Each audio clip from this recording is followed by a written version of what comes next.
Okay, here we go. It says we're live streaming, so we'll see. Whoa, whoa, whoa, whoa, whoa. What didn't mean to do that. I guess this is what you call the pre-game show. That's what I usually call it. Everyone, waiting for the notifications to go out. Yep, here we go. And I am indeed breaking my silence. Here we go. I'm going to go into the video so I can see your comments on the live stream. Okay, real good. Excuse me. What did I do with my, oh gosh, did I forget my, no I didn't, okay. Got my EMR pen. I have my books note Air 3C with me because I made 9 notes, 9 pages of notes. And I want to talk about something tonight. And yeah, it has to do with recent events, you know. A lot of people are, excuse me, I'm sorry. A lot of people are scared, you know, understandably. They're upset. And yeah, it's easy to see why. And what I want to do is, I want to tell you not to be afraid of things. And they're kind of weird. And there is an explanation for it. And I'm just going to give you an explanation. And I'm going to give you my personal opinion on some things. But before I get into this, for those of you who don't know me, I'm MJ Klein. I'm a U.S. citizen. I've been living in Taiwan for 20 years. I'm an engineer in 3 fields. I've had the unique opportunity to meet with some very interesting individuals throughout my life, and I've acquired, I guess you would say, an esoteric knowledge base. I'm also a studio engineer, as I said, and I've recorded, engineered, produced, and mixed hundreds of records, and all kinds of stuff. And anyway, I'm just looking at keep looking down at my phone because this is where I'm going to see my comments that people make. Now you saw the thumbnail. The thumbnail is talking about these, the drones, whether or not they are a psyop. Now, a lot of what I'm going to say about the psychological operation aspect of this comes from Chase Hughes, and you really want to follow him. He's great. He's the guy that wrote the book on psychological operations, and he teaches people that do that kind of stuff.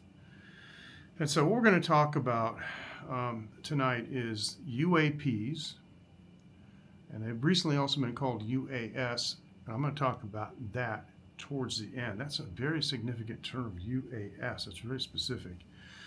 Also known as drones, UFOs. There may be some emergency declarations going on. It seems that we might all around the world be being prepped for something, but what would it be? Fortunately, in Taiwan, we're not suffering from that same kind of phenomenon, although Taiwan has been a hotbed for UFO activity. And there's even, well, I guess the Taiwan UFO Society is not too happy with me because I debunked one of their, debunked the invisible alien, but that's another topic. But speaking of aliens, I just want to mention this. The big question is, when you look in the sky and you see these things that are going on, is this alien technology like ETs? I refer to them as ETs, extraterrestrial, just so we're clear that we're talking about something off Earth. And gosh, we don't have nobody has come in at least and said hello. And I'm just wondering that, no, I set the chat for everybody. Okay, just want to make sure I didn't restrict it somehow. ET or not. And my personal take, friends, is that there are no aliens. None of this is extraterrestrial. My take on this is 100% of what you're seeing comes from right here on the Earth. And it's human. Again, more on this at the end of the discussion, but I want to, hey, how's it going? Hey, Rob Kilo, good to see you. Good to see you, Rob. Okay, so I know my comments are working. Yeah, what you're seeing with, the UAPs, the UAS, as I said, that's a very specific term I'll talk about later. Drones, UFOs, we're going to call them. They're not extraterrestrial. They're from right here on Earth. I'm going to talk about that and my personal experience with that and why I say that at the end. But there must be a reason why. Now, this is interesting. The government is opening up about this now. And it may be deliberate. And if it is deliberate, it is to serve a bigger agenda. But let's talk about this because, people, they throw these terms around, But a PSYOP, what is it? Psychological operation. And you know something?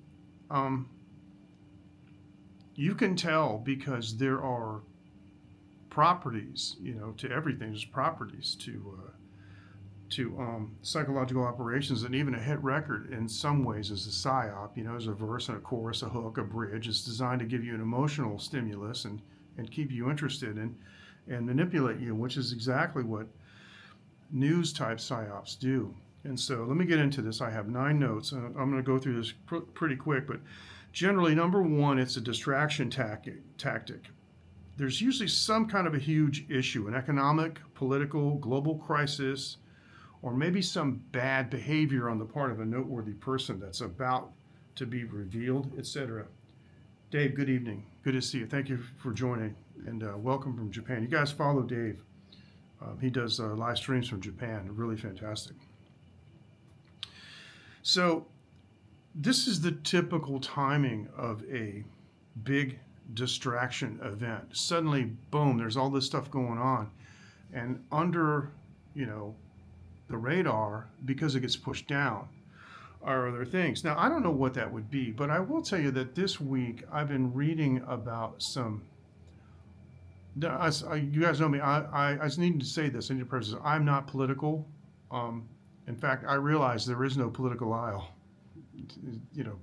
People who go and, so far in the intelligence community realize that no, so I don't get involved. I don't take sides. I'm not political. But I did read something about the recent pardon that was granted to a certain individual was going to have long-term effects. And some of these effects look like they might not be good to certain groups. And so, I'm just saying that there is a distraction technique. There's always some kind of a huge issue, and often it is bad behavior by some political figure being about to be revealed. And so that's typical of a distraction event. And we all remember in 2020, the so-called Tic Tac UFO. That's when they really started calling them UAPs, that little, looked like a capsule. That was during the global pandemic, and that gave people a lot of opportunity to take their mind off of other things. And there were other things about the pandemic that I'm going to make reference to. Number 2 is a second attribute, number 2, of a psychological operation is that it induces fear, because here's what happens. Fear unites people against a threat. And I'm doing air quotes.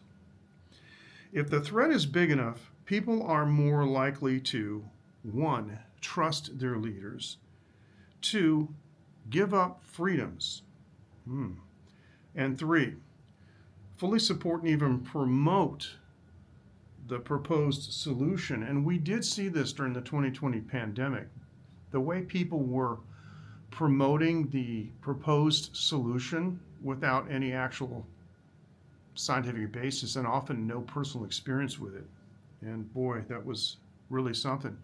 But this is actually a Cold War playbook. They used to call it the Red Scare back in the 50s. Then there was the War on Terror and the Patriot Act. It's interesting because if you look I asked ChatGTP about certain aspects of psychological operations, and ChatGTP mentioned the Reichstag fire, which is where the Nazi Party burned the Reichstag, blamed it on terrorists, and then implemented new overreach. And it specifically mentioned the Patriot Act as the next example, and I was like, wow, at least they know it.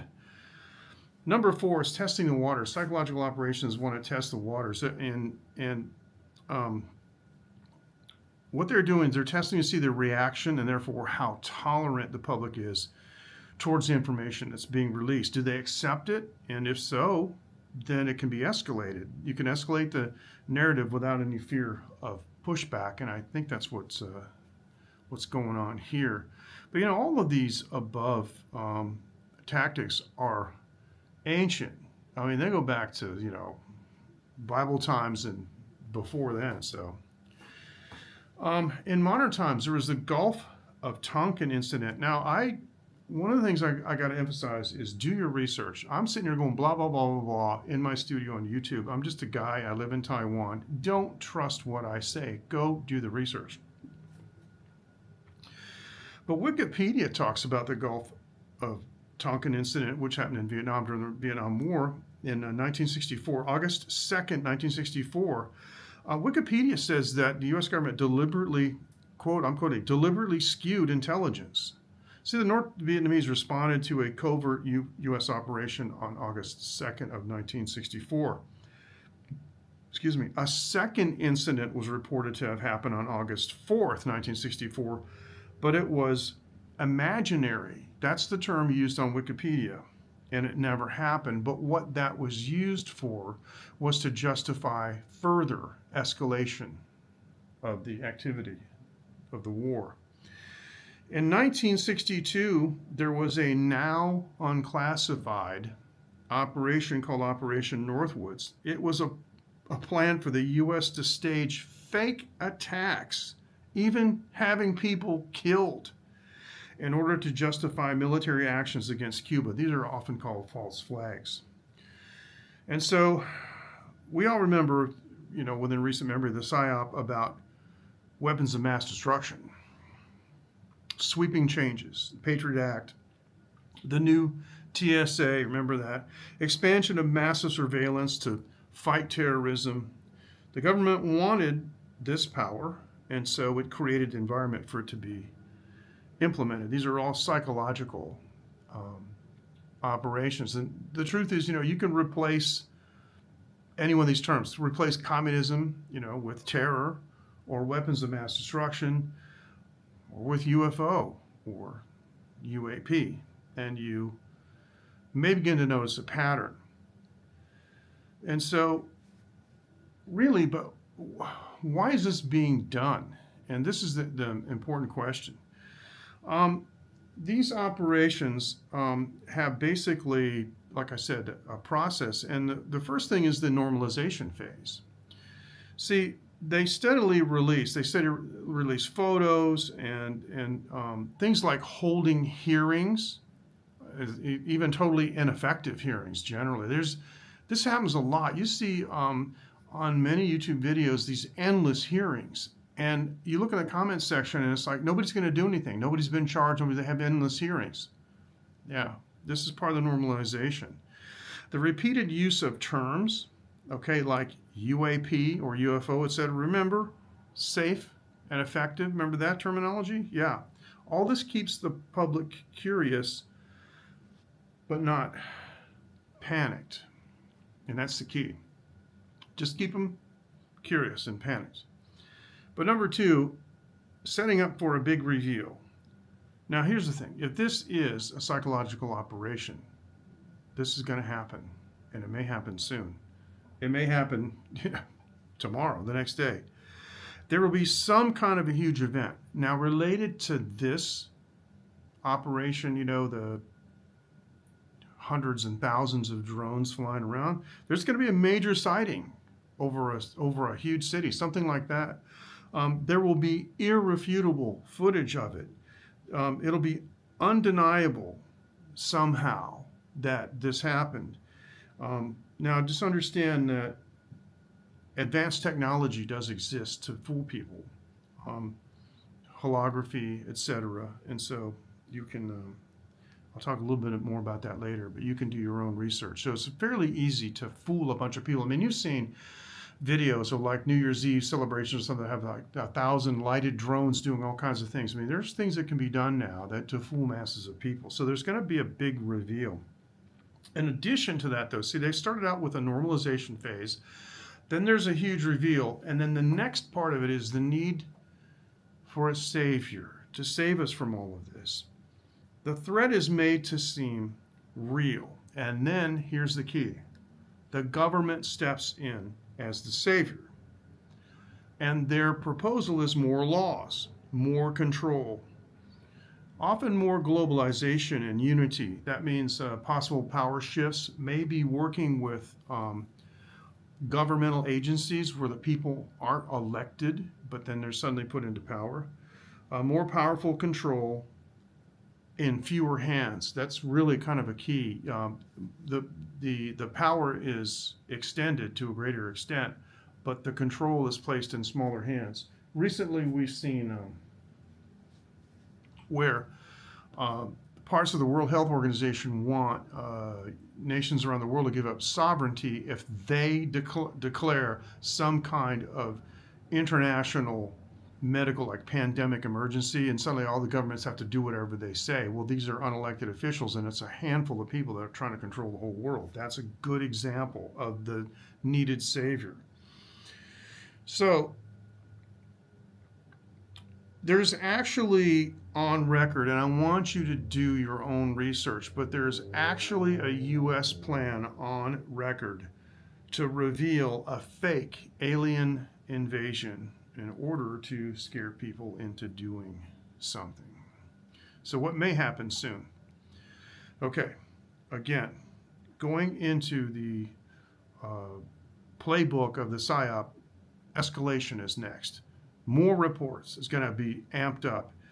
UAP interference with infrastructure, that's coming next. Oh, some power grid's going to go down, or some, we already see military bases that are being closed.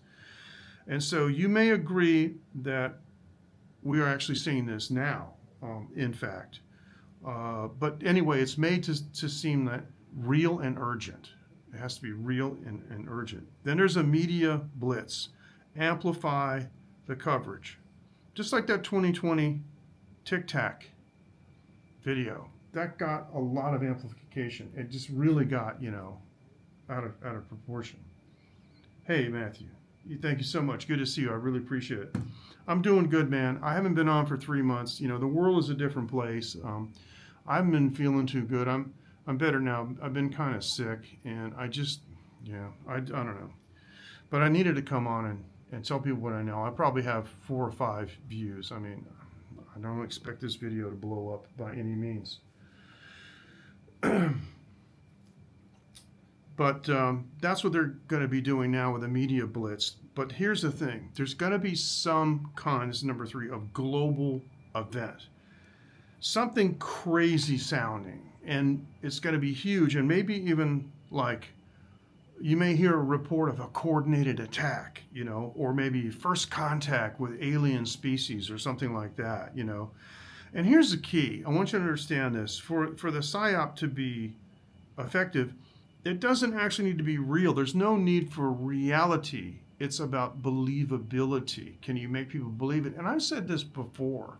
I've said that reality doesn't matter because, especially like with people's reputations, somebody could accuse you of something and other people buy into that. It's as good as if you've done it. You can have your reputation destroyed in seconds. And this is the thing about believability. And psychological operatives are masterful at making things seem believable. So you broke your, oh my gosh, I read that wrong. I thought you said you broke your back. I broke my ankle back in August. Matthew says, oh my gosh. Okay, whew, I'm glad it wasn't your back, but your ankle's bad enough. Oh boy. How's your family? And we got a chance to meet when we were in North Carolina. It was great. So no need for reality, just believability. And then there's going to be the solution, the offered solution. And the solution will be like new military programs, new military spending, governmental coalitions. There's going to be new cooperatives, maybe between international organizations or even countries. There's going to be expanded surveillance. And so there is technology now, and it exists to fool large populations. And one of the things that I want you to read. It's funny, Chase said to read up on research Project Bluebeam. Chase actually said you might not be able to get to sleep. But governments manipulate fear to achieve their goals. So a psychological operation is all about fear. And right now, what's going on with the UAPs and drones isn't so frightening. Just the unknown part of it is frightening. So I think right now we're still kind of in the normalization period, but something's going to happen. It's going to escalate it. There's going to be a media blitz, and there's going to be a global interaction. Because remember, they want to normalize it, then they want to set up for a big reveal, then they want to offer themselves as the savior. And that involves giving up rights, and it involves new solutions, and maybe some solutions that we never even saw before, like new agencies. Remember the 9/11, the birth of the TSA? So what can we do, us personally? Excellent. I'm glad to hear everything's good with you guys. All right, what can we do? And for those of you who just joined, I am going to get into the technical side of things. We're going to talk about this. Does that look familiar? Yeah. Okay. That's a patent. We're going to talk about another patent. It's a different version. Does that look familiar? Yeah. You guys seen that before, right? Yeah, okay. We're going to talk about all this. All right, here's what we can do, personally, to protect ourselves. Number one, we can stay critical. And what I mean is critical thinking, critical minded. Question why some stories are pushed. Ask yourself who benefits. Who benefits from this story being pushed? Don't take things at face value. Educate yourself. And educate yourself specifically on the history of government manipulation strategies. It's really, really important. We don't want to be manipulated. Okay? 2, focus on reality. Remember the movie Signs, where the children were very afraid of the crop circles and everything was going on, and the sheriff came down and she said, have your children focus on everyday things. Bring them into town. It's good medicine. It's good advice. Everyday life, family life. Be grounded in reality. Not every light in the sky is an alien, and just keep yourself grounded. But now we're going to really get into the meat and potatoes of how to actually spot a psychological operation. I'm not talking about the properties. I'm talking about how you figure it out. Analyze the source. Okay, we're going to talk about media outlets. Okay, we're going to refer to these places as outlets. The outlet that you're hearing things from, are they known for credible reporting or sensationalism? All right. Now, Chase mentioned Reuters and Wall Street Journal as outlets that cite facts first and sensationalism later. But remember, psyops rely on sensational headlines because often people don't read past the headlines. They just skim the headlines. And so if you just skim headlines, you are possibly taking in a psyop and not knowing it. You don't have to read the whole article because the headlines can be sensational. Who owns the media outlet? And look up media ties and do your research. Seriously, if you were to do a search on defense contractor media ties, it might blow your mind. Big pharma, political entities, they all have a stake in this. 2, question the timing of what you're hearing. Did this happen during a major crisis or scandal? Something like an upcoming election or a change in power? Remember, psychological operations are a distraction. And because they're a distraction, they have certain properties that can help you identify them. Follow the narrative. Are multiple media outlets reporting or shall we say parroting the same exact language? I said this before, remember? Safe and effective. It's as if during the 2020 pandemic, people or news outlets were reading from the same sheet. It's like they all had received, the same document. which is interesting because a lot of this happens on YouTube when a new product is released. All the shill tubers get, the latest DJI camera or microphone or whatever it is, not just DJI. They get the latest tech, and the tech company tells them release it on this date, and suddenly there's a blitz. Okay, that's a psychological operation. It's not a nefarious one, but they're all quoting the same thing. They're not usually reviewing anything, and they're usually not giving you actual facts that they've researched or investigated. They're just reading from the cue sheet. And this is kind of what we're talking about here, okay? So if they're parroting the same exact language, you flip the news and they're all saying the same words, something's odd, and they're not doing their own investigation. So that's how, it shows that would be being pushed, as a narrative. Now, Rob says the worst thing is that journalists, and I use the term loosely these days, good for you, do this stuff for their own volition. It's not even centrally coordinated per se. Yeah, they certainly can. But if you look at, I'm not going to name any names, but boy, I'll tell you what, there sure is in fact, in China they call it the United Front, but there is a United Front in the United States that's against a certain politician. And boy, they're all got the same playbook, and they all share the same cue sheet, basically. But I'm just advising you to guard your thinking and beware of what you are taking into your mind. And that's actually a Bible principle. It goes all the way back. I mean, King Solomon wrote about this. Coordinated messaging to reinforce a narrative.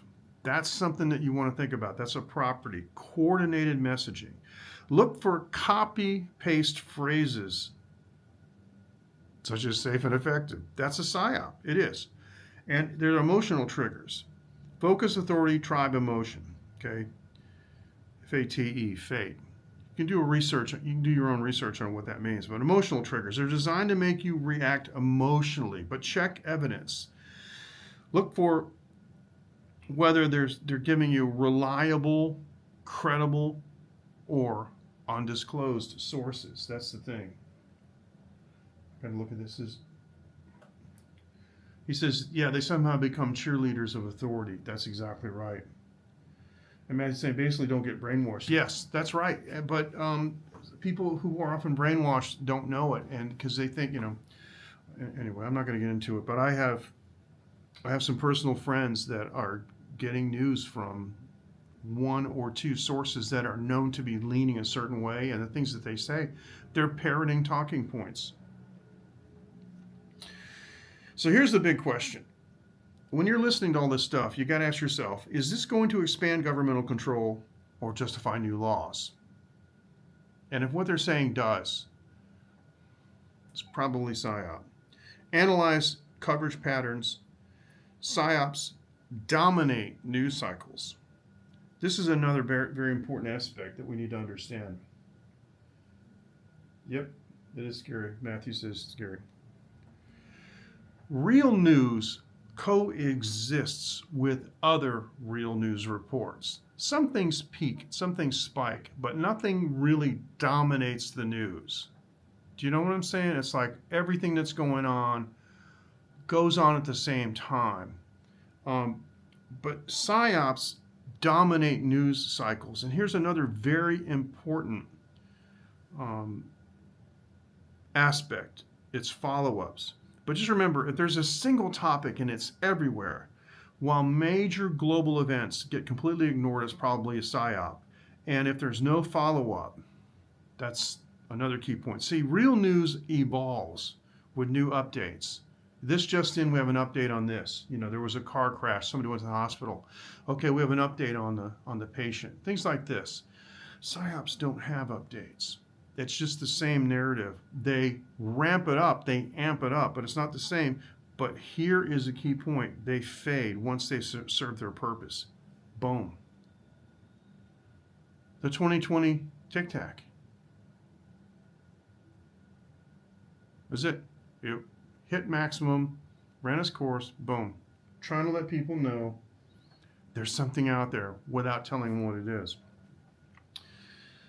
So, if a major news story dominates the news for a whole week. Just nothing, you hear nothing but this, blah, blah, blah, blah, blah, for a week, and then disappears. It served its purpose, it's psyop. It's a distraction. Distraction against something. So ask yourself, what happened that this is distracting me from? So trust your gut, use common sense. Sometimes things feel off or even scripted. Do your research. And it's funny, Chase actually recommends that you get your news from AI, that you tell AI to make it non-politically biased and just give me the facts. And he said it's pretty good. And I tell you what, I did some research tonight with ChatGTP and got some very unbiased, straightforward information. It was pretty amazing. So ask yourself, do they focus on fear? Do they offer solutions that require giving up freedoms or increasing governmental power? Diversify your news sources and use AI to give your news with an apolitical viewpoint. So 3 questions. This is going to be it. This is going to be the whole thing about PSYOPs. Who benefits from the narrative? Number 2, what's the evidence? Is it verifiable or is it like anonymous sources? And number 3, why now?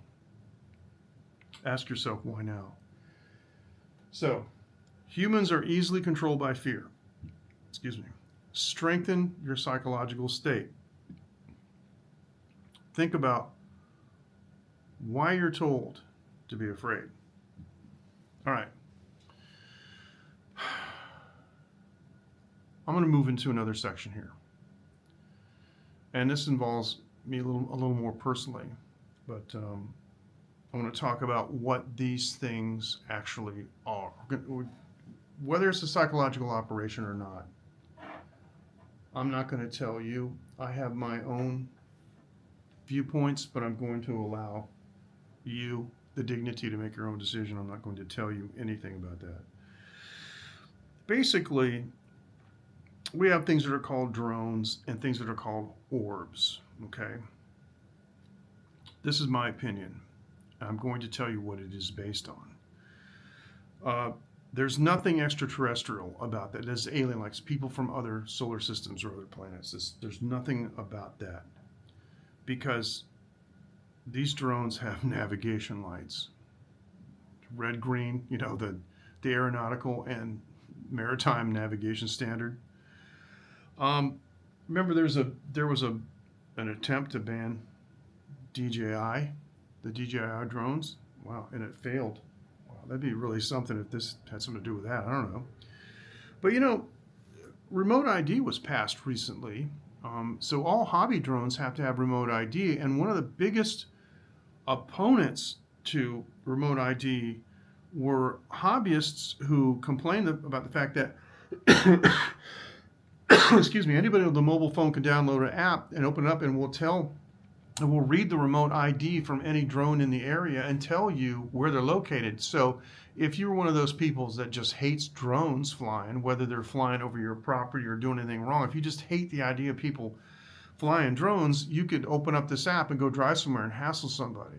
So remote ID is a thing. And so don't tell me that there's no remote ID.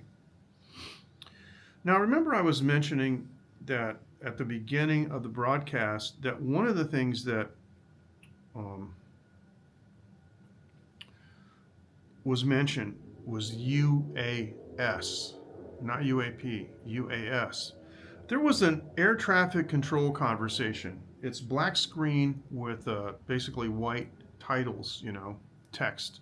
It's a transcription of air traffic control conversations that happen early on at the beginning of this phenomenon.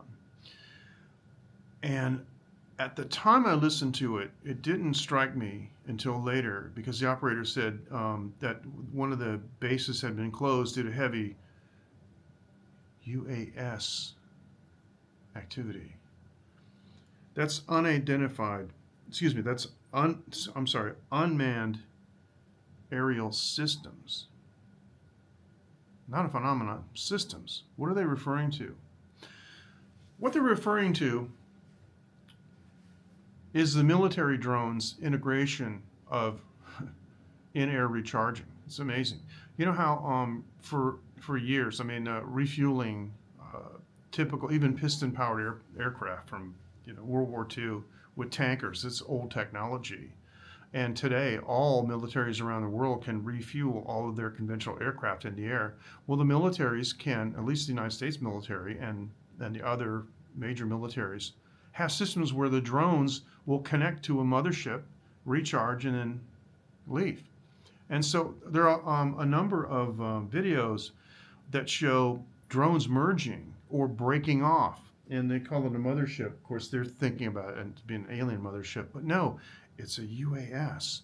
And the air traffic controller who let that slip knows it's one of the military unmanned aerial systems where they keep, people are asking, how do they stay in the air so long? They're in the air 15 hours, all day. They're recharging. So the other one about shooting lasers, they're not lasers. It looks like tracers, but it looks like what's been used since 1950s in the movies like Forbidden Planet. So I think we're seeing a lot of AI trickery. And this is why I say it's important for you to look. Because remember a couple of years ago, there were some hoaxes about Slender Man. And you see this like Spidey creature crawling a building. Boy, was that real. But it was done with typical, CGI tools, and somebody released it as a real video, and people were scared.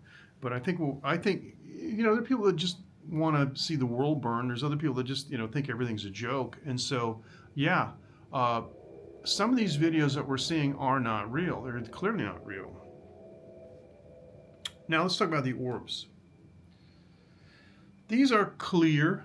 Sometimes spheres, they're shiny spheres. Sometimes they're transparent. There may be an internal structure. Some of the structures have been,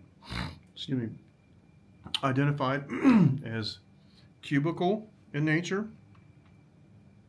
And I just want to tell you that these are basically, the most primitive type of drive is an electrostatic drive, and the whole science is called electrogravitics or electrogravitics.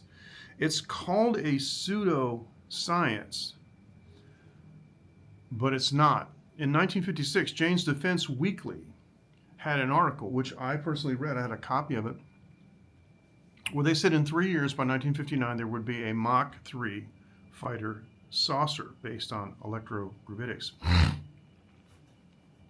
I personally have in my possession a copy of the 1974 George Wallace patent. He's the famous engineer from General Electric on anti-gravity.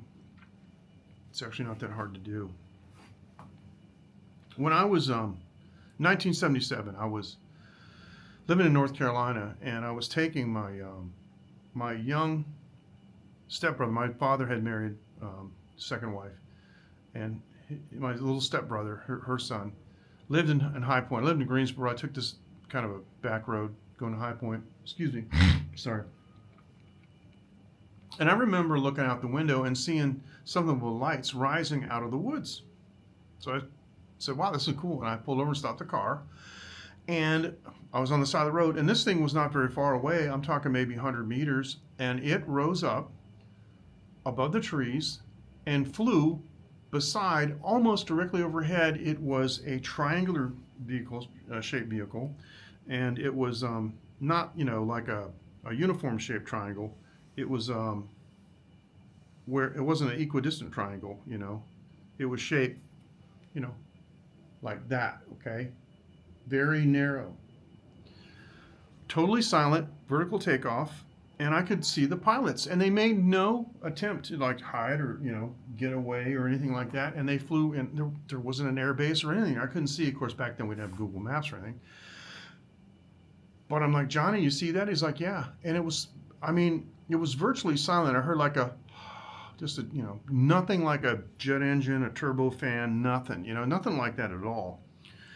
And this is a Sunday night, about 9:30, 10 p.m. And I was like, wow, holy cow. And 3 weeks later, it happened again within the same month. Same time, same aircraft, flew really, really slow. It was obviously not staying in the air based on conventional aerodynamics. It looked like it was suspended from a crane or something. So I personally have have seen vertical and takeoff landing aircraft that seem to, as some say, defy the laws of physics. Now, there's a man that I know.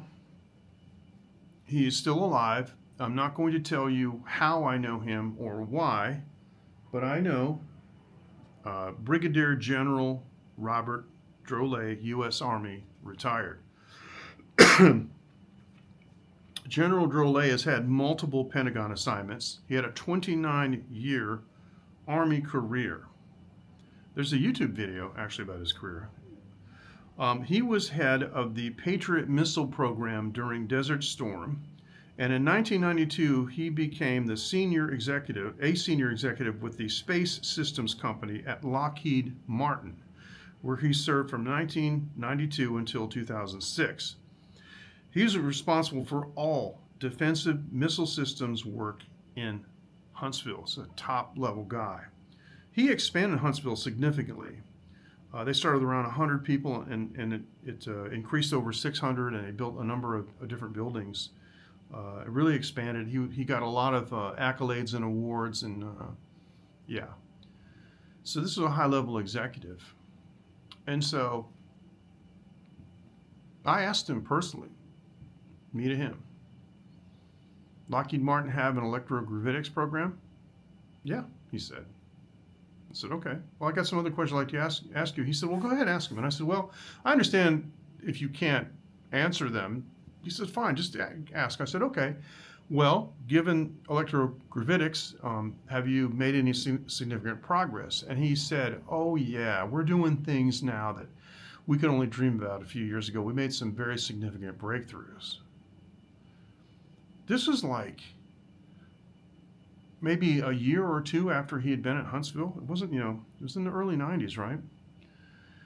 So then I made reference to that Jane's Defense Weekly. I told him, I said in 1956, I read Jane's Defense Weekly, and they said that there would be, by 1959, a Mach 3 fighter saucer. And I said, did that ever happen? This is the third question I asked him, to which he relied, well, I'm kind of pressed for time, so I'm going to not be able to spend any more time talking with you about this, but I appreciate it. Thank you. And that was the end of that.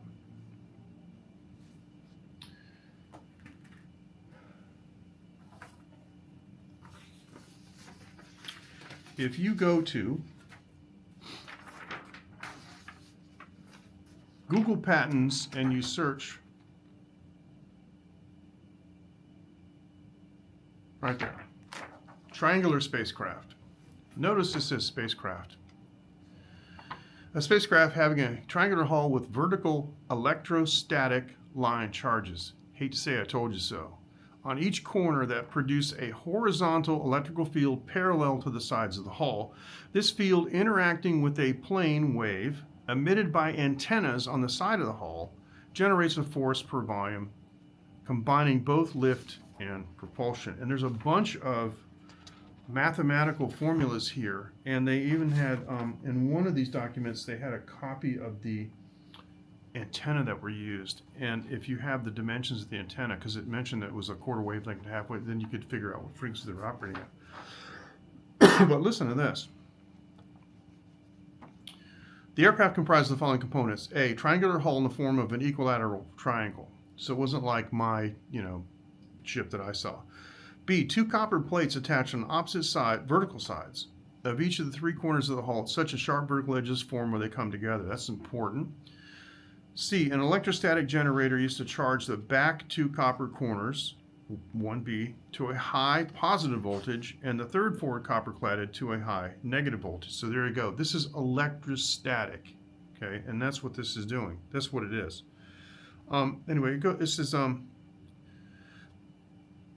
frequency generator, antenna, and coaxial cables to drive the antenna array. Now this is important, okay, because the antenna array apparently provides modulation, which would cause the wave. Here we go. It says to create by claims 1A, 1B, and 1C, an intense vertical line charge at the corners, blah, blah, blah, and a horizontal electric field that is parallel to the sides of the hull to create an electromagnetic wave with a vertically polarized electric field traveling outward from the side of the hull, and to create, by claims 2 and 3, an interaction of the electrostatic field with the electromagnetic wave such that a combined space-time curvature pressure is generated on the hull in the upward and forward direction to produce lift and propulsion, respectively. Originally filed 2004-12-20. It's amazing. Today's 12/19. Yeah, almost 20 years ago to the day. And there it is. This is known as a TR-3B, and this vehicle was made, and they claim it's been to Mars. People who are not afraid to talk about it. Okay. This is from the Telegraph. Oh, I don't have the URL on this. All right. Anyway, the description of this video contains the links to these documents. Excuse me. This was published April 18th, 2019. The U.S. Navy secretly designed a super-fast futuristic aircraft resembling a UFO, documents reveal. And I just printed it. It's easier to show you, and here it is. I'm going to read this. This is crazy. Military inventors filed plans for a highly unusual flying machine which uses an internal mass reduction device to travel at extreme speeds. Now, the people that I know told me that the TR-3B functions because inside it is a huge toroidal structure that's full of pressurized mercury, high pressures, and rotates at extremely high RPMs. And that is the inertial mass reduction device they're talking about. What this means is that the aircraft uses complex technology to reduce its mass and thereby lessen inertia, so it can zoom along high velocities and use less fuel and less propulsion. That's why it can operate silently, because it doesn't take much to push it. Patent is highly complex. Describes method of reducing mass in aircraft using various techniques, including the generation of gravity waves, which was first detected in 2016. Yeah, we've known about that a lot earlier. Now listen to this. Quote, it's possible to reduce the inertial mass and hence the gravitational mass of a system/object in motion by an abrupt perturbation, that's like perturbation of the nonlinear background of local space-time, the patent says. Do you understand what they're saying? Warp drive. That's what they're talking about. The craft described in the patent features a cavity wall filled with gas, which is then made to vibrate using powerful electromagnetic waves. Now, what they've done is electrogravitics was an early form, and now they've refined it and added new elements to the anti-gravity drive. This creates a vacuum around the craft, allowing it to propel itself at high speeds. This is published as like what the U.S. military did, and it's always been said that the U.S. military is something like 70 years ahead of civilian technology. Listen to this. This is very important. I want you to think about what you have been seeing lately on the news. And this is one reason I wanted to come on and reassure people, okay? You've been seeing some weird stuff. The UFO style ship can be used in water, air, or even space. Listen carefully. If you don't believe me, follow the link in the description. It's right there. It is possible to envision a hybrid aerospace/undersea craft, and they even have an acronym for it, HUAC, which due to the physical mechanisms enabled with the inertial mass reduction device can function as a submersible craft capable of extreme underwater speeds and enhanced stealth capabilities, the patent continues. This hybrid craft would move with great ease through the air/space/water mediums by being enclosed in a vacuum plasma bubble / sheath. I'm not making this up. This sounds like, this sounds like the warp field from the Starship Enterprise. It's essentially what they have created here. And they're not ready to break the light barrier, but yeah, this is just what they're letting you know about. So, although the U.S. Navy applied for the patent in 2016 and was granted last year, it doesn't necessarily mean the craft has been built and tested.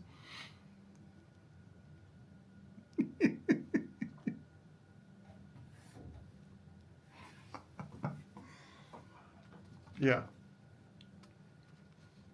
Then how do they know how it operates?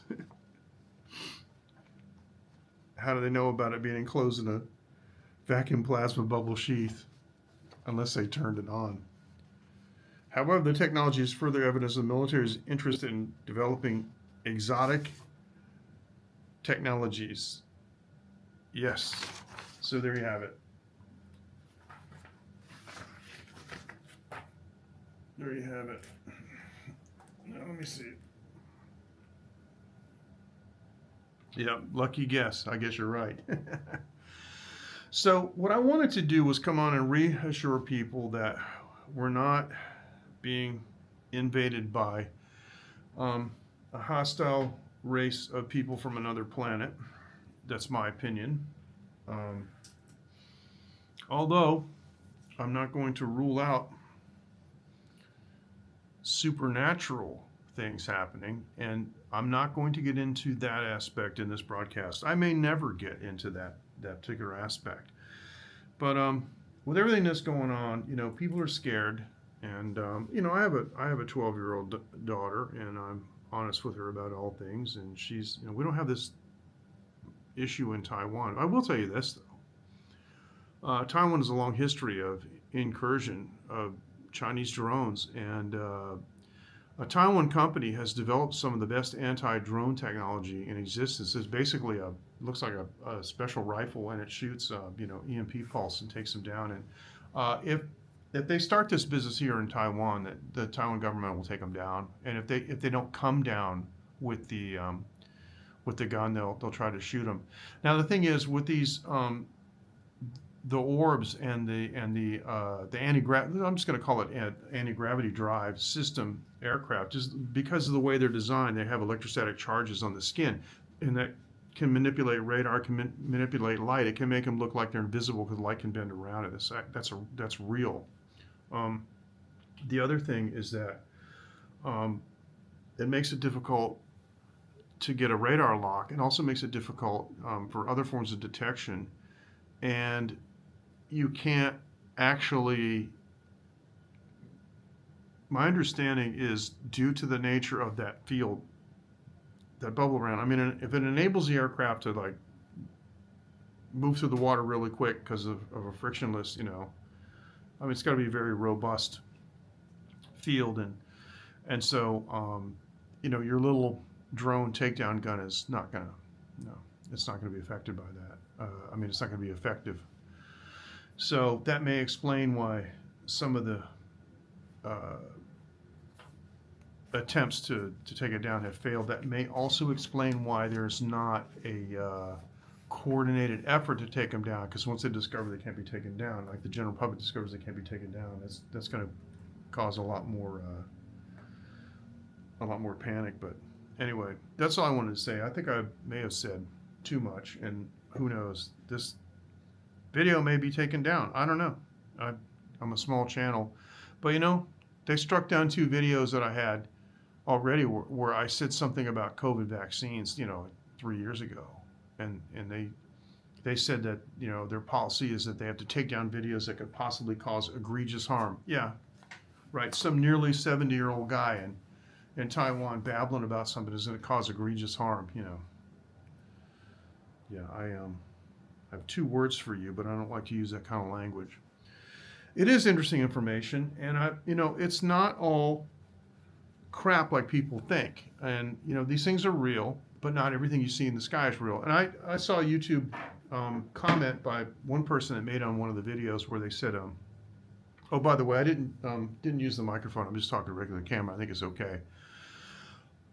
They said, that they saw a big bright light in the sky near the sun that didn't move. It's the planet Venus, but they don't know that, and they're not amateur astronomers, and they don't look at the sky that often. And so one day they looked up, saw this huge light. It was a planet Venus. They never even really realized it. So anyway, that's all I really want to say, and I appreciate it. I've been talking for an hour, and I have broken my silence, but hopefully I'll be back on live streaming soon as a regular thing.